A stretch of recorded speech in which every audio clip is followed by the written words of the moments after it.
혹시 이 짤 보신 적 있으신가요? 라면은 언제 먹어도 잔소리를 듣는다는 뜻인데요. 그만큼 라면은 몸에 안 좋은 음식의 대명사와도 같습니다. 그런데 여기 인스턴트 라면을 건강하게 재해석해 출시 1년 만에 180억을 투자받은 사람들이 있습니다. 바로 미국 MZ세대 사이에서 빠르게 인기를 얻고 있는 저탄수화물 라면 브랜드 이미의 이야기인데요. 이미는 어떻게 소수의 글로벌 대기업이 지배하고 있던 라면 시장을 개척할 수 있었을까요? 아이디어는 있지만 자본이 부족해 시작을 망설이고 계신 분들은 오늘 영상을 끝까지 봐주세요. 이미는 가짜 광고 덕분에 시작된 브랜드입니다. 창업자인 케빈 리와 케빈 차는 어릴 적부터 인스턴트 라면을 즐겨 먹었지만 성인이 되면서 가족력에 대한 걱정으로 라면을 멀리할 수밖에 없었는데요.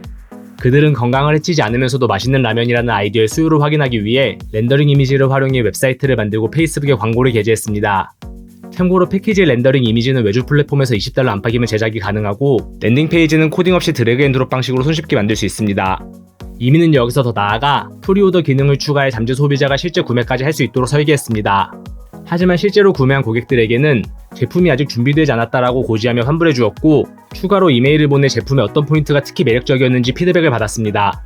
그들은 이 과정을 통해 사람들이 저탄수화물, 고단백질, 식물성 기반이라는 키워드에 반응한다는 사실을 파악하고 패키지와 웹사이트, 그리고 마케팅 메시지 등의 이 키워드를 적극 반영하며 브랜드의 정체성을 만들어 나갔습니다.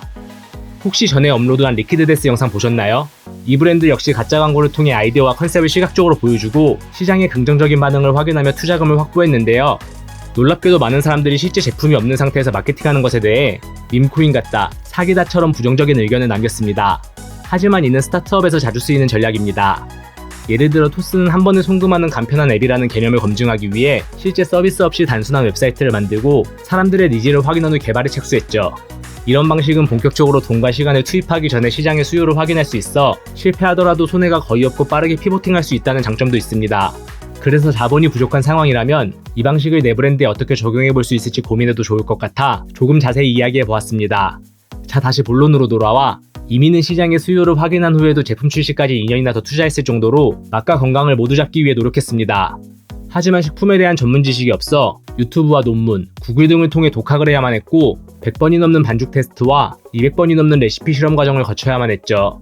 아니 2년 동안 제품 개발이라니 사업을 하고 있던 게 맞냐고요? 사실 이 기간은 제품을 개발하는 시간이자 제품을 홍보하는 시간이었습니다. 이 역시 실패의 리스크를 줄이는 방법으로 빌딩 인 퍼블릭이라고 부르는데요. 핵심은 성공이 아닌 진정성 있는 시도 그 자체를 공유하는 것입니다. 두 창업자는 반죽하는 모습, 실패한 레시피, 맛없는 결과물까지 모두 기록하고 페이스북과 트위터에 공유하며 제품 출시 전부터 35,000명의 웨이팅 리스트를 확보할 수 있었습니다. 그리고 이들 중 3,700명을 페이스북 비공개 그룹에 초대해 단순히 기다리는 사람을 넘어 브랜드 구축의 일원으로 만들며 소속감을 제공했습니다. 덕분에 제품의 완성도를 높일 수 있었을 뿐만 아니라 정식 출시 후 팔로워들이 자발적으로 제품을 홍보해주며 빠르게 입소문을 타게 되었죠. 전세계 인스턴트 라면 시장은 약 70조 원으로 화장품 산업과 비슷하지만 5개의 대기업이 시장의 대부분을 점유하고 있습니다.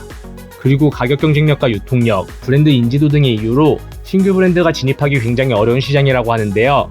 이미는 완전히 다른 고객과 니즈를 타깃해 새로운 기회를 만들어냈습니다.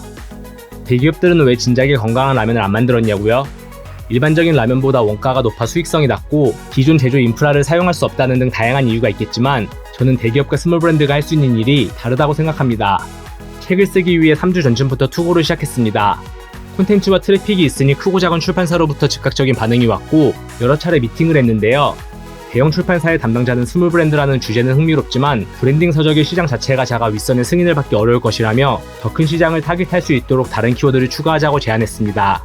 반면 규모는 작지만 뾰족한 시장을 타깃으로 하는 디자인 전문 출판사에서는 미팅을 시작한 지 30분도 되지 않아 출간 일정과 계약금, 인쇄 등 디테일한 계약 조건에 대해 이야기했죠.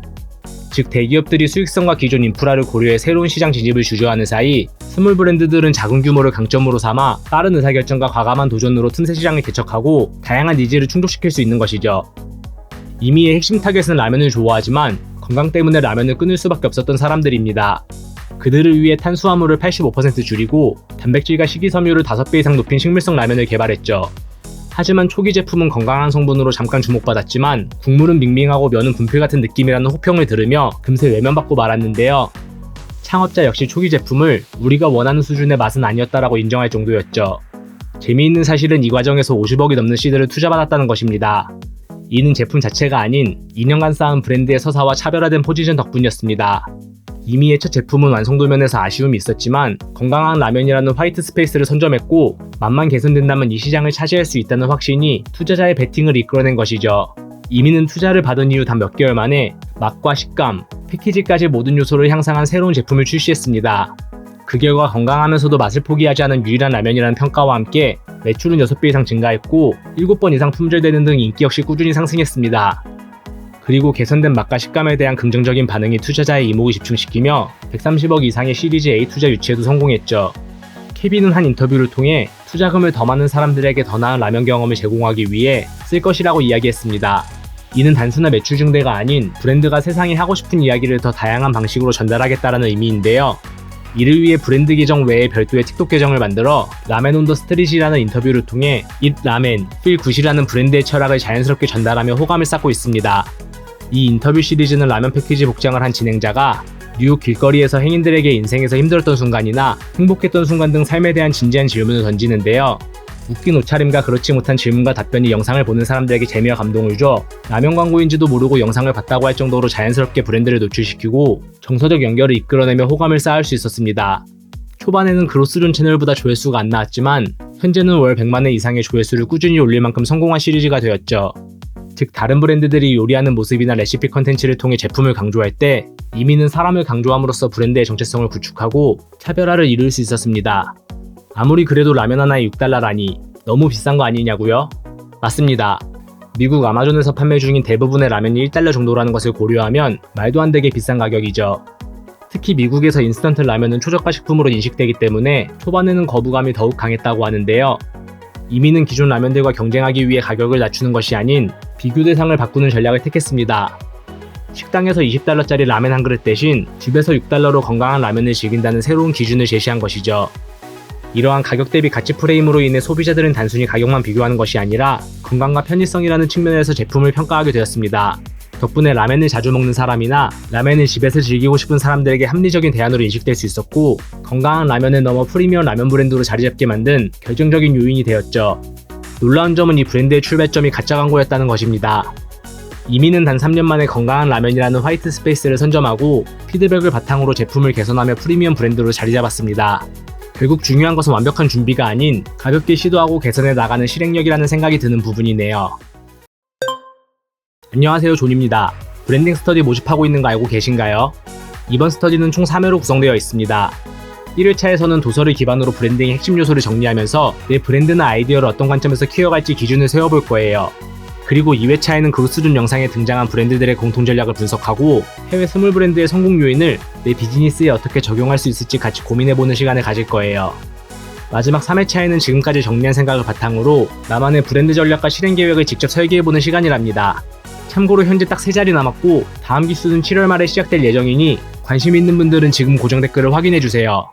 마지막으로 이미의 성공 스토리를 3줄로 요약해보겠습니다. 첫 번째, 가족력에 대한 걱정으로 라면을 먹지 못하던 창업자들이 건강한 라면이라는 아이디어를 떠올렸고 가짜 광고와 랜딩 페이지를 통해 수요를 입증했다.